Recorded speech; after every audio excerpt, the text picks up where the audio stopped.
Des produits de première qualité, premier choix, marque originale. Baolay manolotra anao ny fampalalam-baovao. Baolay, toujours meilleur. Bonjour. Bonjour. Mitondra antsika amin'ny tontolo andronao. Bonjour. Jio antsika jiaby. Manolotra ho anao ny vaovao.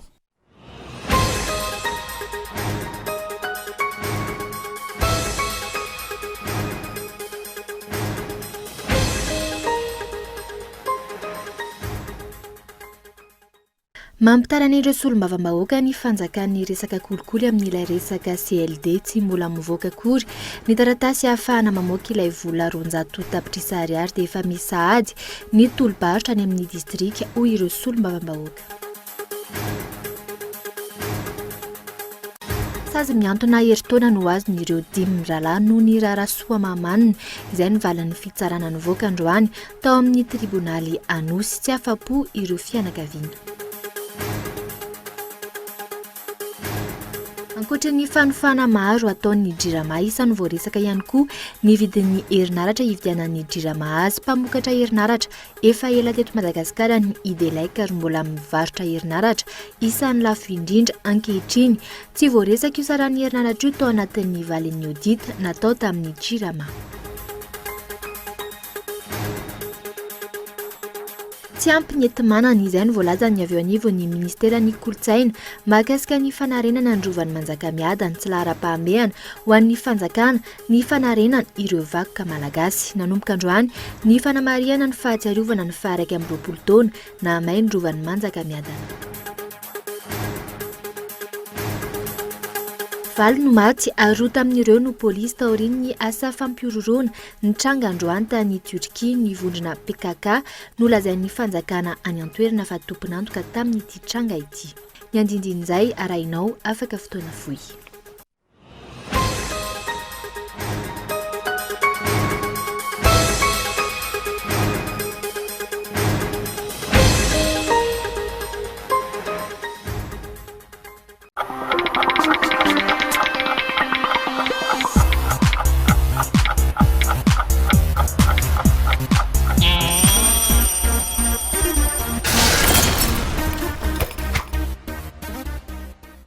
Efa tonga ny TV LED 3D ika farany ao magasin Baolay. TV LED Changonga dia manaraka ny teknôlôjia avo lenta. Ny kalitaony sary dia efa Full HD amin'ilay wing ary ny feu dia tena raitra. J'aime. Tsy manatsara ny endriny toujours meilleur ao sady fisaka ny maivana tsy mba toerana azo apetaka amin'ny rindrina. Misy HDMI, VGA, USB. Ao amin'ny Baolay irery ihany no hitanao io TV LED Changonga io.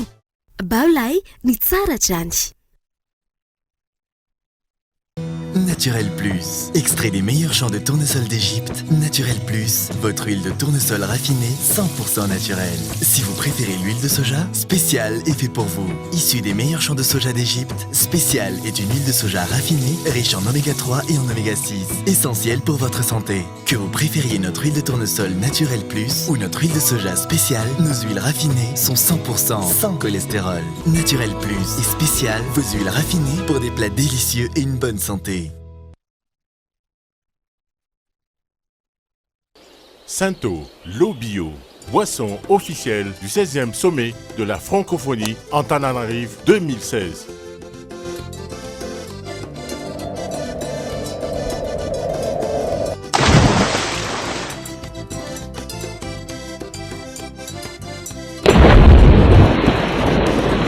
Sainto, Loarano face à la mac. Buvez de l'eau, buvez bio, buvez Sainto.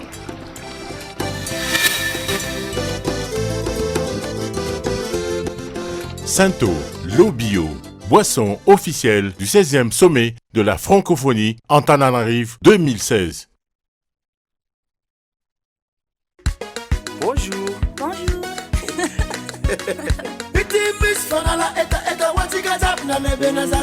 En poudre, en sachet, dans riche en vitamine C. Bonjour. Bonjour.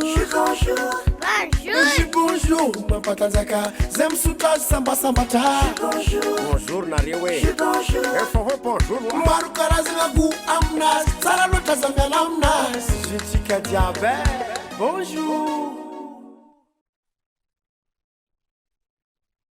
Fety be ny vidin'entana mora ato amin'ny Shoprite amin'izao tsingeritaona izao. Ho fankalazana ny faha-14 taonany manome vidin'entana mora ho anao Shoprite. Ndao ary hiaraka ifety miaraka amin'ireo tolotra maro amin'ny vidiny mirary toy ny margarine Sunshine 500 grammes 2990 ariary fotsiny, ny jus Sunfirst 1 litre 2990 ariary, ny spaghetti Rosso 500 grammes 1290 ariary monja. Mora amin'izao tsingeritaona izao. Shoprite, ny mora indrindra hatrany.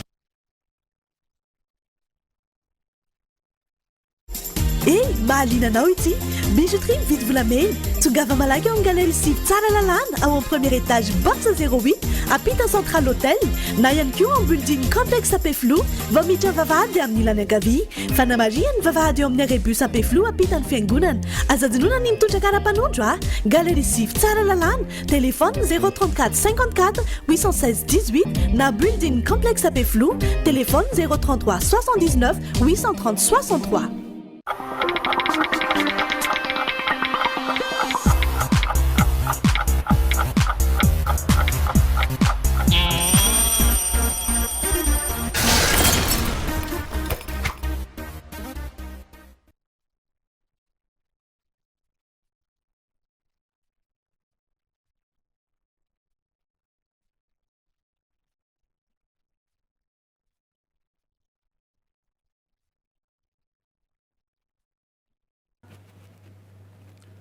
Finaritra tompo klasy tompo vavy manasanao ary anaraka ny fampahalalam-baovao Kolo TV amin'ny zoma alina izao. Ny anomboantsika ny vaovao dia mampitaraina n'ireo solombavamboaka ny fanjakan'ny resaka kolikoly amin'ilay resaka CLD. Tsy mbola nivoaka akory ny taratasy ahafahana mamoaka an'ilay vola 200 tapitrisa ariary dia efa misy sahady ireo tolobarotra any amin'ny distrika any hoy ireo solombavamboaka. Fa ny andadiny izao rakotondrena. Ny tenenina teo zany dia misy fandaminana mikasika ny CLD izay tsy maintsy ho tanterahany misy fandaminana mety ho vina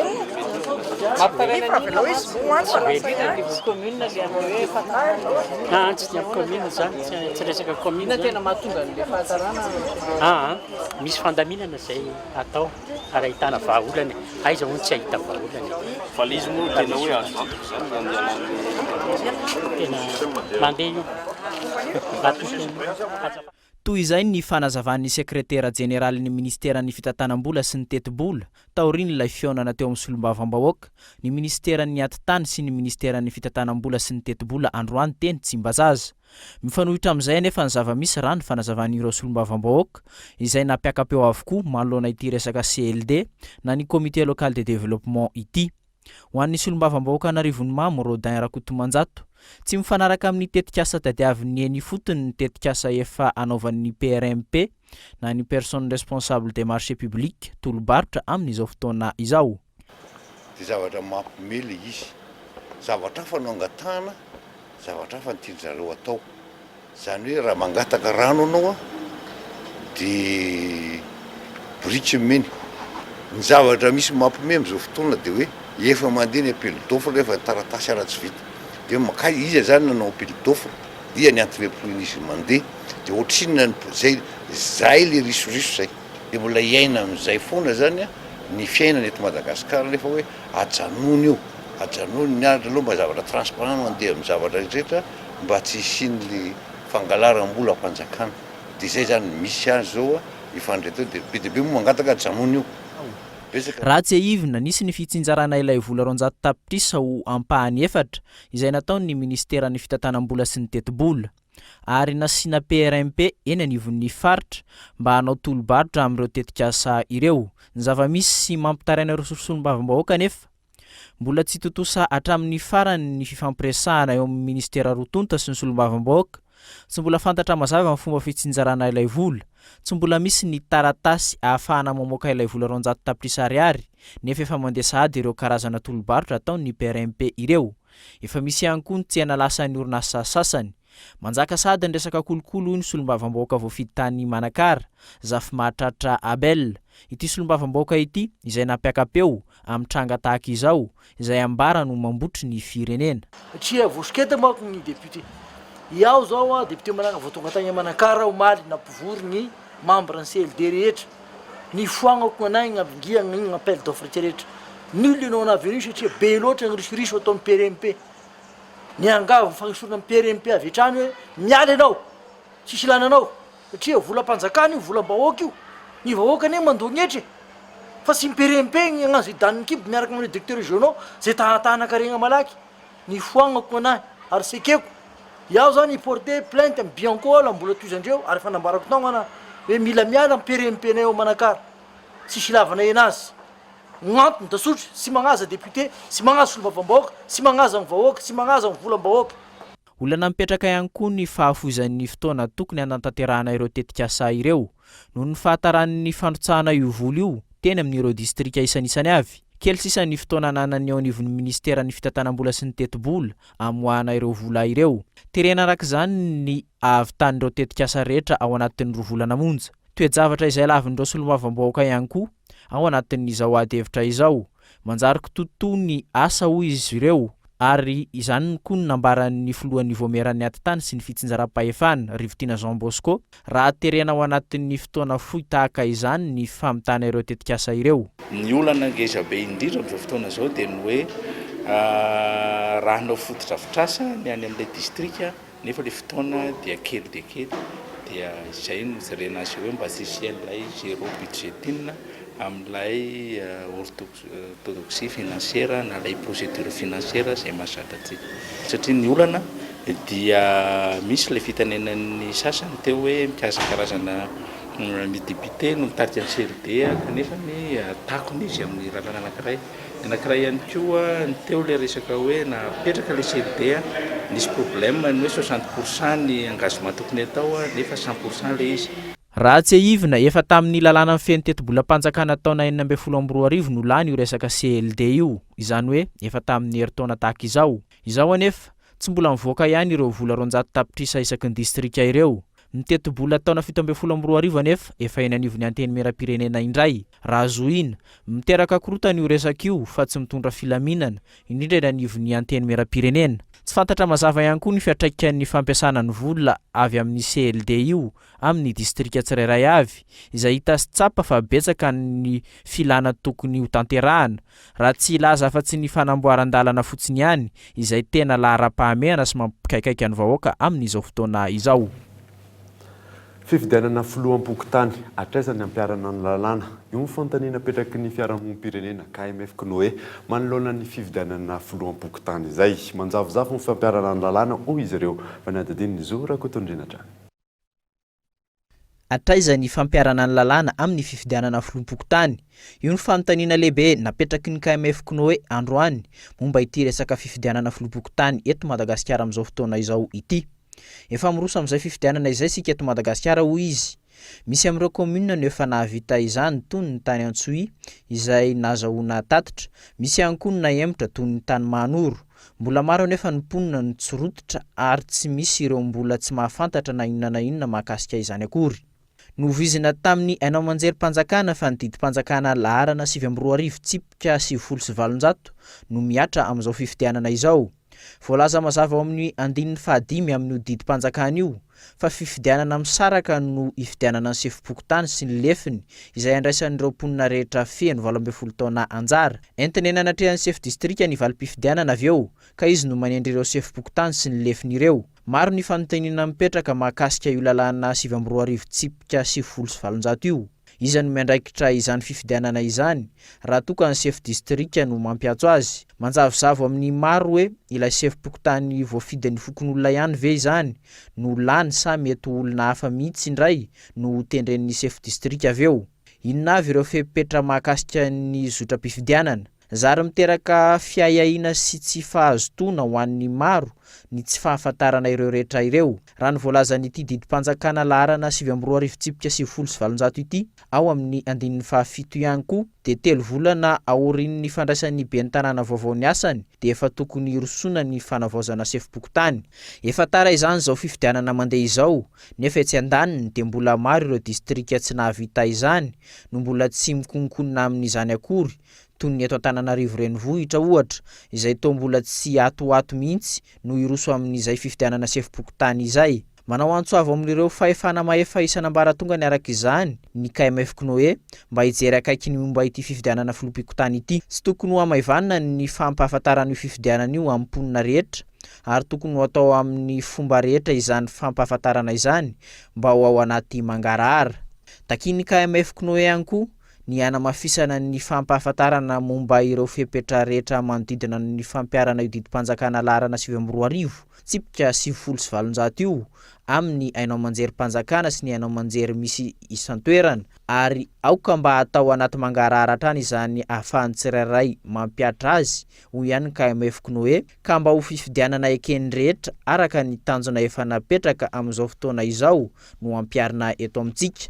Takin'ity fiarahamonim-pirenena ity ihany koa ny mba ampitovinina ka anaovana anatin'ny daty iray mitovy ny anatanterahana ny fifidianana erak'ireo fokotany rehetra izay mbola tsy nahavita izany mba tsy samy anao izay saimpatany ny tsirairay. Ho an'ny KMF Knoe dia ny anivon'ny fokotany no sehatra voalohany ahafahan'ny olom-pirenena mandray andraikitra ho fampandrosoana araka ny voalazan'ny 2/12 ao amin'ny lalam-panondrenana izay manambara fa ny fokon'olona eny anivon'ny fokotany anatin'ny komuna no antoky ny fampandrosoana.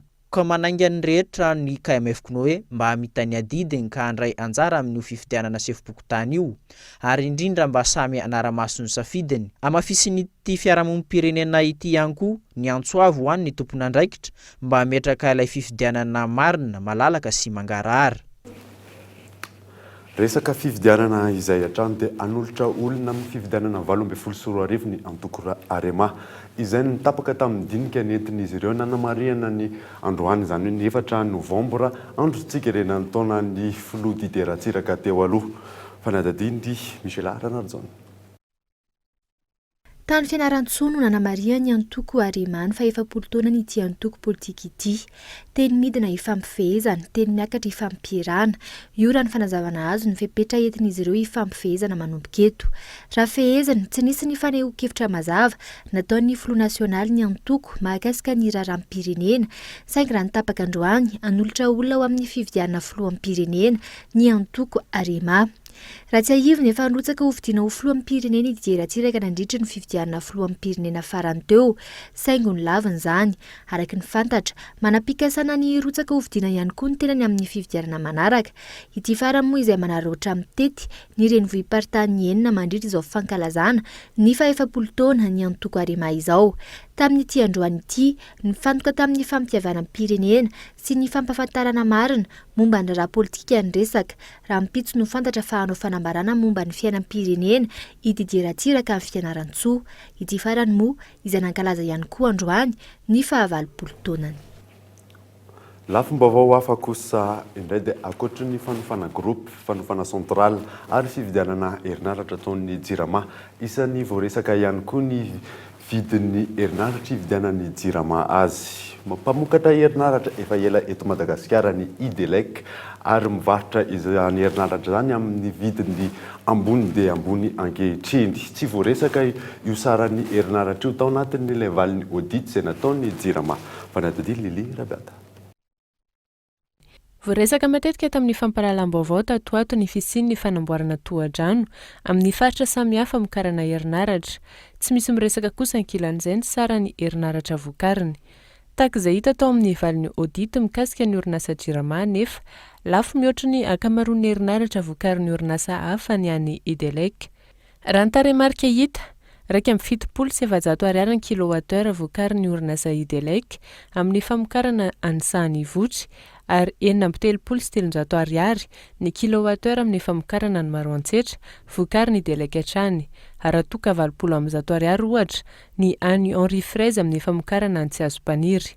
Elanelany eo amin'ny 700 ariary eo araka izany elanelam-bidin'ny famokarana. Ny Idelec nefa orinasa efa ela niasana teto Madagasikara nanomboka ny taona 1970 saingy mbola isany mivarotra lafo indrindra. Amin'ireo mpamokatra herinaratra miara-miasa amin'ny Jirama nefa io Idelec io ihany no tsy nikianina tao amin'ny audit nataon'ny Delta Audit. Io Idelec io ihany koa no manana fifanarahana ela indrindra maharitra 20 taona amin'ny Jirama izay voalazan'ny audit fa tsy ara-dalàna. Tsy voaresaka io vidin'ny herinaratra io. Ny mampametra-panontaniana dia io vidin'ny herinaratra ity orinasa ity tsy voaresaka ny Delta Audit nahita zava-miopapana. noho io orinasa io miaraka amin'ny Tody Green izay miara-miasa akaiky amin'ny fitondram-panjakana ankehitriny ve no atahorany Delta Audit tsy iresahany io trangaray io. Ny orinasa hafa ankilan'izay voakihana mafy ary voalaza ho tokony hojerena akaiky. Raha somamanina kosa indray dia sazy miantona heritaonina no azony ireo 5 lahy noho ilay raha somamanina izay no valon'ny fitsarana nivoaka tamin'ity androany ity teny amin'ny tribonaly anosy tsy afa-po moa ireo fianakaviana fanadadiny Iona Saina. Sazy miantona heritaona io ny valin'ny fitsarana makasika ireo 5 rahalahy voatazona amponja tamin'ny raha somamanina. Ny fanelingelenana ny fifamoivoizana, ny fitarihana vahoaka tsy nahazoana lalana ary ny fitarihana ny vahoaka ankalan'ny gouvernemanta. Ireo no mahavoasazy azy ireo heritaona sazy miantona raha ny fanazavan'ny mpisolo vava. Tsy afa-po amin'izany didim-pitsarana nivoaka izany ny fianakaviana sy ny mpisolo vava azy 5 rahalahy ireo ka mpiakatra ny ray eny amin'ny fitsarana ambony. Ireo olona ireo zany araky fanampiam-pangana zany hoe manao fanelingelenina fa fitondram-panjakana manao zay tsy tiavan'ny vahoakan'le fitondrana. Izay moa le teneniko tamin'izany le teny tamin'ny miaro an'ireo fa hoe ahoana moa na tsy manao an'izany ireo olona ireo no itiavan'ny olona ny fanjakana io amin'izao toetran'izao. Zany laza taminareo ary mitazona anteny koa fa na misy sazy petrona kely fotsiny azy dia tsy maintsy ampiakatra izay. Ary efa nanaiky ihany koa zany ireo fianakaviana sy ireo olona arovanay fa hoe eny ary tsy manina aloha ampakarina satria tsy rano zavatra zany. Satria misy sazy zany heritaona tranomasina sazy miantona no miamiatra amin'izy 5 lahy. Misaotra ny fitsarana ny solotenan'ny fianakaviana izay voapanga. Ireto farany izay nanapa-kevitra ny ampiakatra ny rainy amin'ny fitsarana ambondra ny fanazavana hatrany. Dia fifaliana ho anay aloha zany ny fahafahandreo. Na dia ao anaty soratra masina dia misy teny hoe misaorana izay manisy ratsy anareo. Dia isaoranay mitondra fanjakana izay natonga an'ireo avanay ireo, ireo rahalahanay ireo tany amponja tany. Isaoranay koa ary izy ireo namotsitra azy ireo tamin'ity androandroany ity na dia zany aza ny zavatra nataony. Dia afa-po zany zay amin'ny akapobeany na dia mbola misy ary ny zavatra izay mbola azo lazanay fanenjehana ihany ao anatin'izany sursis zany dia matoko zay fa mbola raha mpiakatra ny raha zany ny avoakanay dia ho afaka maditio tanteraka izy ireo. Faly ireo vahoakan'ny somamana izay tonga maro tetỳ amin'ny fitsarana nanohana ny naman'izy ireo sy ny hainy didim-pitsarana. Mitohy hatrany ny tolona hoy izy ireo ary tsy mijanona izany raha tsy foana ny fahazoan-dalana mitrandraka ananany orinasa Dioksinmina. Raha ny fanazavan'ny solotenan'izy ireo tetsy amin'ny fitsarana anosy. Vahoakany tsy tatsony izay anohanana fa dia mihetsika izy anafoana tanteraka ilay permis menandreo sy ireo zany no tena tanjon'ny mponiny somamanina. Mendrika izay hetsika izay zany dia vahoaka mihitsy no mandefa tsisy hoe iza ndray mitarika na iza ndray satria zareo ane tsy mampanina azy hoe zay mihetsika etika eo dia sambolony aleo izy sambotra mivoaka manontolo raha izay no mahamety ny malagasy manino ho antsika androany satria na omby nefa na izany aza mbola misy sazy miantona io ka izao fierovana tanyrazana tompoko dia tsy tokony hisy lalàna satria asampitany reo filaminana no atao vahoaka ny somamanina miaro an'izany tanyrazana zany ary fanehoan-kevitra ka isaoran'Andriamanitra fa afaka izy fa nitolona mitohy foana ratsy foana ny fahazahoan-dalana hitrandraka ho an'ireo orinasa sinoa ireo dia mitohy ny tolona fa rehefa foana ny fahazahoan-dalana mitrandraka dia manginy somamanina. Tsy ampijanona ny tolona ataony vahoaka ny somamanina ny famoahana ny naman'izy ireo. Itony ny tolona mandra-pialan'ireo sinoa manao fitrandrahana ho somamanina. Andrasana izy ho tohan'ity raharaha somamanina ity. Ny raharaha somamanina izay lasa ohatra lain'ny mponina any amin'ny commune ambanivohitra hafa izay ahitana sinoa mitrandraka renakibon'ny tany toy ny any Mananjary, Bealanana sy ny sisa. Eo ampamomoana lavolanina paikady pirenena iadinan'ny kolikoly sy ny famotsim-bola isika eto Madagasikara izay tohanan'ny PNUD na ny programme des Nations Unies pour le développement famolavolamina moa lalàna izay nitanterahana teny anosy fanadadiny Iona Saina trano. Manantanteraka fivoriana ireo mpisehatra amin'ny ady amin'ny kolikoly, ny ady amin'ny famotsim-bola sy ny famatsim-bola ny asa fampiroroana ary ny eo anivon'ny PNUD na ny programme des Nations Unies pour le développement. Fivoriana izay andinihana ny volavolan-dalàna hamoahana ny paikady pirenena andinihana ny ady amin'ny kolikoly sy ny famotsim-bola ary ny famatsim-bola ny asa fampiroroana. Ho fampitomboana ny vola miditra amin'ny kitampom-bolam-panjakana no isan'ny tanjony iray lehibe amin'ny famolavolana izany lalàna izany raha ny fanazavan'ny tale jeneraly ny Samifinina. Ilay fananana tafiditra ao anatina famotsim-bola inona ny tombony azo amin'ireo satria misy any ireny tsy voatery lay volana lay fananana azy ny tamboalohany ihany zany fa avadika ry zareo endrika izy ireny zay koa zany isan'ny fomba fanaovana famitsim-bola avadika endrika lay fananana dia izay ny tsy maintsy arahana dia na vola io na io fananana fiarakodia ohatra na trano na tany dia na ihany koa mety taratasy fananana petrabola zany dia samy azo giazana arahana dia giazana dia azonina ary averina amin'ny fanjakana daholo. Tombony amin'ity volavolan-dalàna vaovao ity ny fahafahana manaraka hatramin'ny farany ny raharaha na misy aza ny fahafatesan'ilay voaroiroy fa eo ihany koa ny figiazana ny fitaovana nentina nanaovana ny fandikan-dalàna toy ny sambora ny fanazavana hatrany. Tombony amin'ity volavolan-dalàna ity zany dia misy karazana fananana mantsy noho ny antony maro samihafa mety tsy voaheloka ilay olona. Ohatra raha maty ohatra ilay olona nanao fandikan-dalàna dia tsisy olona omelohana intsony dia ahoana ary ilay fananana izay iaraha mahita fa azo avy amina fomba tsy ara-dalàna. Ahoana ny anaovana an'ireny dia reny zany ilay azo anaovana fiazonana ho amin'ny fanjakana zany ivelan'ny fanamelohana. Io zany hoe confiscation sans condamnation. Zay zany isan'ny fanavaozana hoentin'ity volavolan-dalàna zay nampahafantarina androany ity. Raha nitatitra navoaka ny samifinina mahatratra 3,734,405 ny vola tsy ara-dalàna no tanterina teo anivon'ny fampanaovana teo anelanelan'ny taona 24 hatramin'ny 24. Vola izay nahafahan'ny fitondram-panjakana nanamboatra fotodrafitrasa ho an'ny vahoaka raha efa niandry ity volavolan-dalàna ity raha ny fanazavana hatrany. Andrasana ny nivoahan'ity volavolan-dalàna ity. Andrasana manaraka izany ihany koa ny fivoahany araky ny nivoaka tamin'ny fivirena fa tsy miova-dalana toy ny tranga tamin'ny fehezan-dalàna amin'ny feny serasera. Tsy ampy kosa ny enti-manana izay ny voalazany eo anivon'ny ministeran'ny kolontsaina mahakasika ny fanarenana ny rova Manjakamiadana. Very kosa ny asin'i Madagasikara raha ny fanehoan-kevitrireo mpahay tantara. Nanomboka androany moa ny fanamariana ny fahatsiarovana ny 120 taona namain'ny rova Manjakamiadana. Fanedidina. 9 novambra 2017 9 novambra 2012 raika amby roapolo taona lasa zay no nahamain'ny rova Manjakamiadana. Raika amby roapolo taona lasa saingy tsy mbola tafarina 100 isan-jato. Efa betsaka nisy ny hetsika entina narenana ny rova saingy tsy misy hita mivaingana aloha hatreto. Raha ny fanazavana 570 isan-jato ny fanarenana ny voalaza fa vita. Ny enti-manana tsy nahafahana nanao izay hatramin'ny farany. Raha ny fanazavana ny tale jeneraly ny vakoka eo anivon'ny ministeran'ny kolontsaina. Araky ny efa voalazako teo moa zany fanarenana rova zany dia tetika asa-panjakana zany. Iarahana ny ministeran'ny kolontsaina ny fampiroboroana asa-tanana ny fiarovana ny vakoka amin'ny harem-pirenena azy.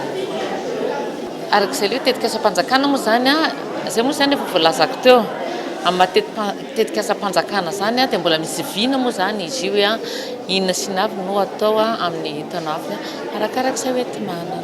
Raha fijeritsika ny hoaniny kosa aloha zany dia miaraka mahitsitsika fa raha amin'izao fotoana izao efa ataontsika raha ohatra hoe lapa Manjakamiadana zay avako tsara hoe lapa Manjakamiadana efa any amin'ny 570 isan-jato zany vitan'ny lapa Manjakamiadana satria ny asa miandry amin'izy io zany eo anatiny ny fandina azy tanteraka rehefa metrahana varavarana.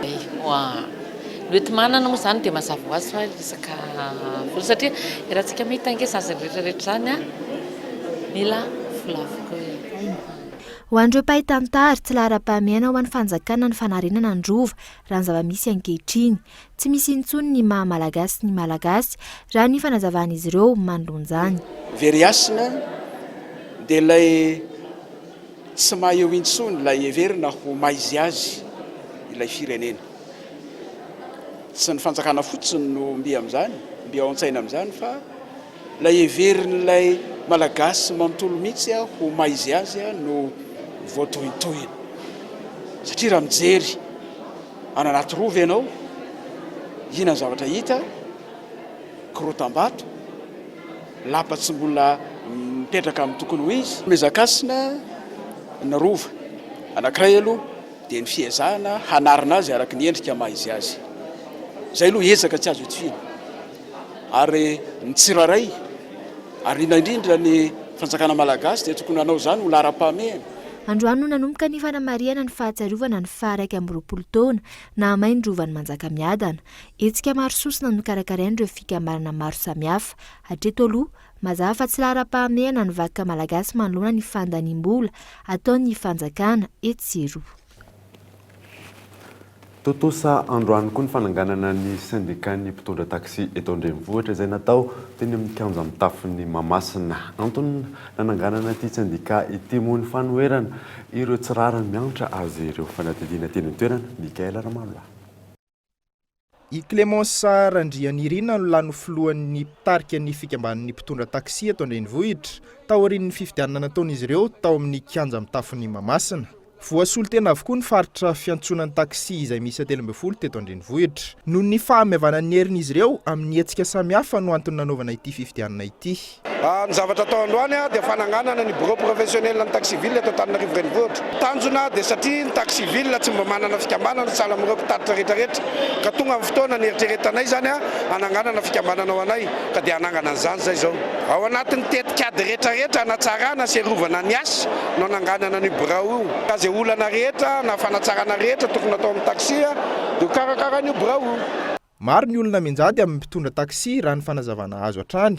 Ankoatra ny fanenjehana ataon'ny mpiasan'ny commune sy ny mpitandro filaminana, misy ihany koa ny resaka mandeha amin'ny fanomezana ny fitatanana fanaovana contre visite ho an'ny orinasa tsy miankina sy ny vola tsy maintsy efain'ny mpitondra taxi maro samihafa. Voalohany aloha tsy maintsy hiaro ny zoan'ilay mpitondra taxi rehetrarehetra zany le filoha vaovao.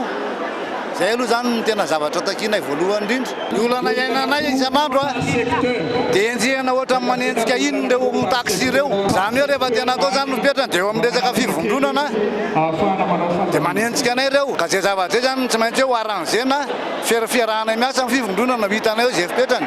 Le tanjony zareo commune zany hoe ame an'le taxi ana orinasa vitsivitsy andray atanana an'le izy dia hoe 104 point zany no enjehana amin'le tomobile nefany aiza ny atratrarana an'izany amin'izao tomobile miasa eto izao nefa le izy raha ampidirina reo tomobile vaovao tsy ho takatry ny majinika mihitsy le izy dia sarotra be ho anay satria le karama tsy misy ny volam-panjakana be dia be ny alainy zareo. Ny commune zany hoe ame an'le izy ho an'le orinasa tsy miakina.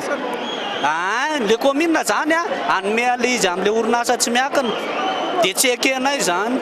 Niezaka nanontany teo anivon'ny commune ihany ny mpanao gazety teto amin'ny Cool TV tamin'ny Antso Tarby ary voalaza fa tsy misy ny fanomezana an'izany fanaovana contre visite izany ho an'ny tsy miankina. Zavatra eritreretin'ny commune délégation an'ny parti commune zany anangana centre de contrôle de conformité ny commune anankiroa.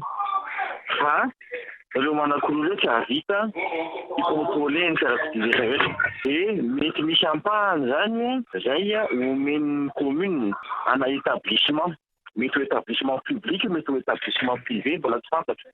Fa mbola mandalo conseil municipal zay no izy.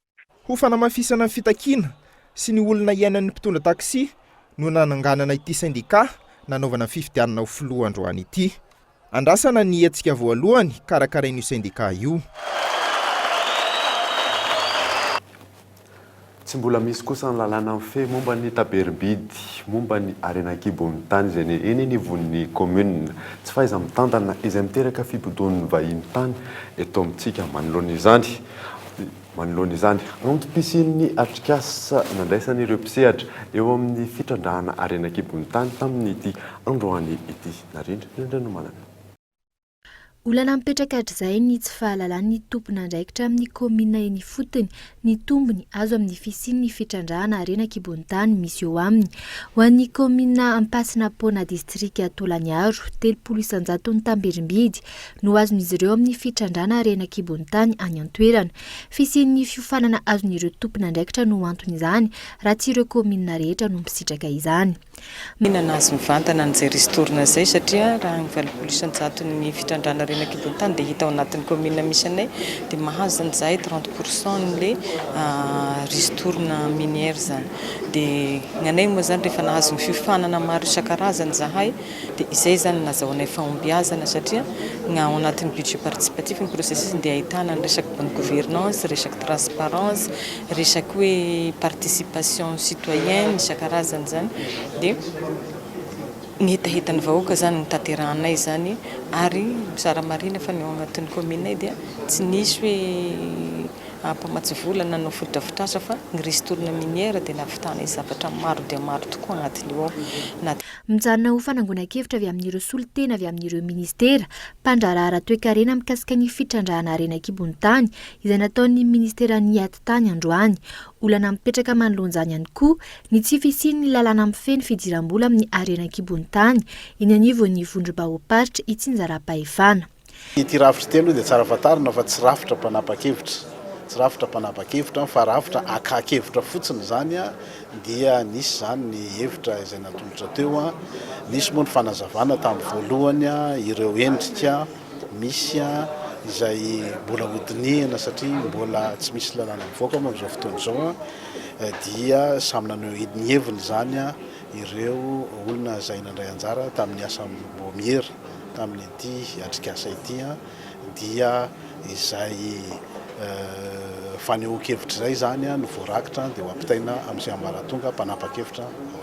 Sosokevitry ministera tany ho an'ny mpanatrika teo dia manahoana zany sosokevitrinareo zany? Nanosy nanazava zany izahay ny amin'ny hoe inona no mety ho tombontsoa amin'ny zavatra misy amin'izao fotoana izao amin'ilay endrika dia nandroso zany izahay ny amin'ny hoe vola miditra mivantana any amin'ny commune. Raha tsy ahivina, efa velotaraina avokoa ireo mponina toy ny any Soamamanana sy Miandry Vazo mahalona ny fitsabahan'ny vahiny ny fitrandrahana arena Kibontany eto amintsika. Heverina ho tara noho izany ny fisian'ny atrikasa izay entina ifatoa ny fitantanan'ny tamberimbidi momba ny arena Kibontany tahaka izao. Dokotera Aorin'ny fahafatesana hoy ny fitenenana. Azo antenaina ary ve fa ahantona aloha ireo fitrandrahana miteraka korotana ireo mialoha ny andraisana ireo lalàna rehetra mikasika ny arena Kibontany.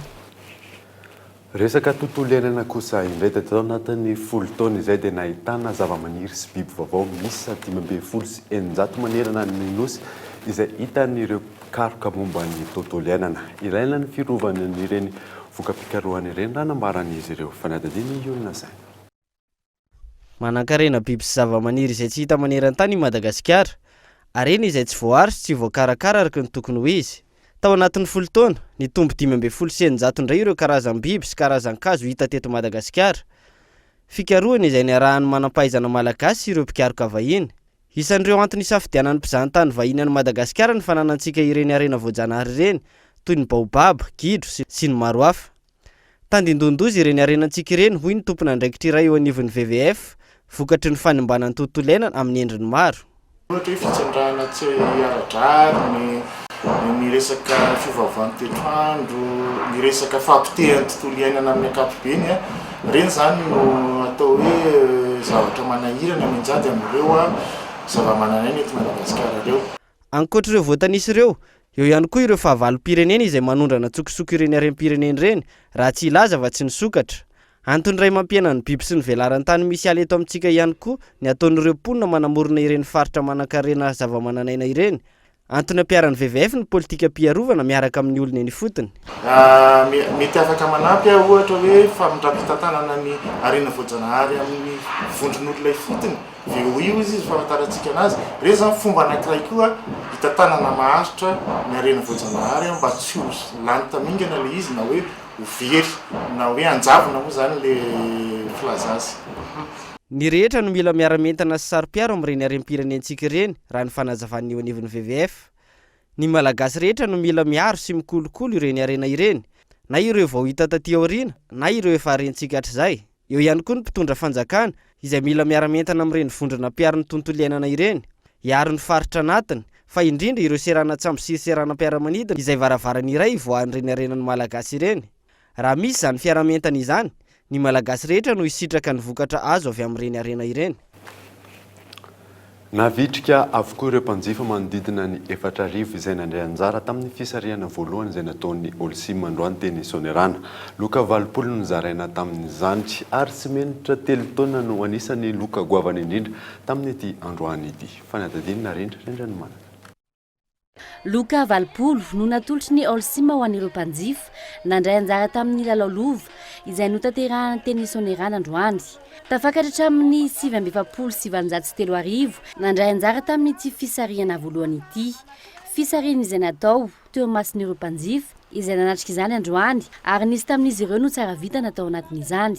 Tonga nandray anjara satria fa mpanjifan'ny Olsim foana izay dia mahita fa tsara le vokatry ny Olsim dia nisy le kilalao dia nandray anjara tamin'ny kilalao dia misaotra an'Andriamanitra fa tsara vita na dia anisany nahazo. 16 no narotsako tao dia iray aloha no nahazo hatreto. Dia manentana ny olona rehetra mba handray anjara sy hanjifa ny vokatra Olsim fa tsara sady mateza ny vokatra Olsim. Loka azoko dia 10 alina ariary indroa dia t-shirt dia mba manentana antsika rehetrarehetra mba hividin'ny vokatra Olsim fa tsara. Ndisa dia tsy maintsy manana fanantenana fa azo ihany. Mbola misy be da be dia tsy maintsy mandray anjara. Mbola tsy voarotsaka fa zara raha nisy an'io amin'ny 16 Desambra io dia mbola handray anjara foana. Mbola mitoy amin'ny 12 Desambra ho avy izao ny fisariana faharoa izay karakarain'ny Olsim. Mbola azo ny anjarany hatrany ireo mpanjifa izay tsy nahazo loka androany. Mbola tafiditra anatin'ny fisariana faharoa izy ireo ary anisan'ny loka goavana ho zaraina amin'ny 12 Desambra ho avy izao sy menitra 10 ka hatramin'ny 30 taona. Zany dia manangona le soratra Olsim ao atapon'ny lasaka isika dia manangona anaky 5 farafahakeliny asiana anarana, adresy, numéro téléphone afahana miantso anareo raha voasarika anareo avy eo. Dia ny toerana taizany toerana nividananareo an'ilay simenitra. Dia arotsaka io eny amin'ny toerana misy ny afisy lalao lova, misy efa boaty afaka androtsahana anazy eny naiza le toerana dia ny tiana mariana kely angambany hoe le lalao tsy mahakasika Antananarivo rery fa manerana ny Madagasikara raha tsy laza afa-tsy Tomasina isika Mahajanga Toliara Antsirabe maromaro ny toerana zany afaka mandray anjara daholo ny olona rehetra fa tsy voafetra hoe eto Antananarivo ihany. I Ravaliniarivo Lantoniana Pierrot no anisan'ny mpanjifa nahazo loka goavana indrindra nandritra ny fisariana voalohany ity. Simenitra 3 taona no azony ary misa 4 ireo nahazo simenitra 10 lasaka ary misa 1 ireo nahazo lasaka misa 5. Ankoatra izay nisy ny fahazona vola 10 alina sy t-shirt misa 50. Tsy mbola tafiditra amin'ny kolotsain'ny malagasy ny fanjifana fanaka efa taolo. Raha ny fanazavahan'ireo mpandrafitra ny vahiny moa no mividy ireny fanaka avoaziny ireny na ireo fanaka tranainy. Mafy mihoatra n'ireo fanaka vaovao anefa ireny fanaka taloha ireny raha ny fanazavahan'ny mpandrafitra. Mikael Ramarona.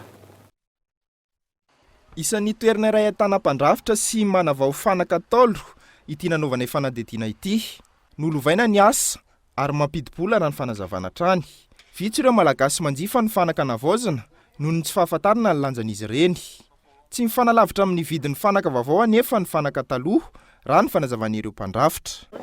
Ny vidiny aloha arakaraky ny datin'andro zany ny amarotana ny vidiny eto. Raha ohatra zany hoe le datin'andro somary efa ela be nefa mbola tsara ny etany dia somary lafolafo kely ary misy koa nefa ny atonony ihany koa vidiny. Zakan'ny olona rehetrarehetra ihany zany izy raha tena mankafy an'le entana taloha dia mahatsiaro hoe mora ihany le entana miohatra amin'ny entana amin'izao fotoana izao zany hoe mora simba sisisisisisy satria le mahalafo azy zany tena raha ohatra zao hoe dinihana zany hoe le fauteuil reny zany misy le atao hoe fauteuil club. Le fauteuil club zany hita hoe mafonjany sady mafy raha manana zanaka matanjatanjaka ianao zany dia tena lovain-jafy afy mihitsy zany le zavatra ataony. Ankoatra ny famarotana fanaka navaozana, mandray fanaka taolo sy mikarakara fanaka amin'ny ankapobeny ataon'ny mpandrafitra ihany koa izy ireo tahaka ny tinotsidihana ity. Izany hoe tsy misy eto ny entana vaovao. Tsy tahaka ny fitaovana ampiasaina amin'ny fanaovana fanaka vaovao ihany koa no ampiasaina hitazomana ny amafin'ny fanaka. ny entana talosiny amin'izao zany mampiavaka azy le fomba netiny zareo na ny rafitra zany na ny sculpture zany azy tena hitanao hoe mipetrapetraka ohatrany hoe zavatra azo raisina mihitsiny sady zareo taloha zany tsy mba nanao zavatra kitoto na momba ny ohatrany hoe rafitra zany ohatrany hoe ny ekera ny zavatra na ohatrohatran'izany zany izy tena mahay zavatra mipetrapetraka ny hazo aloha misy ny palisandra zany tena betsaka dia misy koa ny olona taloha zany manao an'le hazo le manitra. Amin'itony toerana itony no ahitana fanaka efa niasa amanjato taona tahaka ny tamin'ny fotoanan'ny fanjanahantany. Entana tsy misy mpampiasa intsony, tadiavina manerina ny nosy no mandrafitra ireto entana navoazana ireto. Vitsy araka izany no mahafantatra ny lanjan'ny entana voarafitra taloha raha ny eto amintsika no dinihana. Vaovao iraisam-pirenena kosa indray dia valo no maty aranjato no naratra mandritra ny asa fampiorona ny tranga androany tany Turquie. Ny vondrona PKK moa no voantonontonona tamin'izany. Fanadidiny eo amin'ny sariny France 24. Farafahakeliny valo no maty ary roa tamin'ireo polisy taorian'ny asa fampiorona ny tranga tany Turquie androany. Ary anjato maro no raratra tamin'izany raha ny fanambarana nataon'ny Prime Ministre Turc ny komisara Awadi Arbakir no lasibatra tamin'ity asa fampiorona ity. Raha ny tatitra voaray dia fiara voasesika bomba no miboaka tamin'ity. Raha ny tomban'ireo tompona ndraiky sy ny mpitandron'ny filaminana dia misy ifandraisany amin'ireo pioko PKK ity tranga ity. Ny vondrona PKK moa izay nilaza fa ho tompon'antoka tamin'ireo asa fampiororona izay nitranga tany aloha tany tany an-toerana. Alohan'ny sarana dia verina aminao ireo vaovao sogadina tamin'ity alina ity. Namitaraina ireo solombava-moaka ny fanjakan'ny resaka kolikoly amin'ilay resaka CLD. Sazy miantona eritaona no azon'ireo dimlahy amin'ilay raharaha somamanina izay no valon'ny fitsarana ny voaka-androany tao amin'ny tribonaly anosy tsy afa-po moa ireo fianakaviana. Ary farany tsy ampy ny entomanana amin'ny fanantanterahana sy fanarenana ny rova manjakamiadana hoy eo anivon'ny ministeran'ny kolotsaina.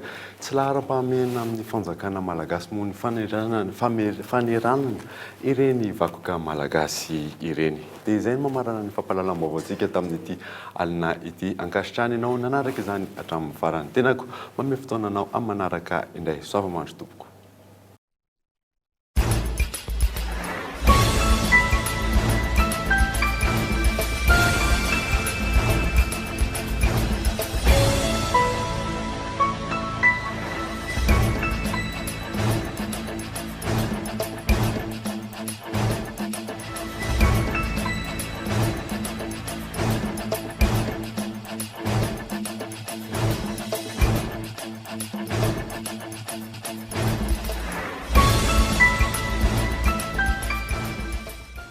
Des produits de première qualité, premier choix, marque originale.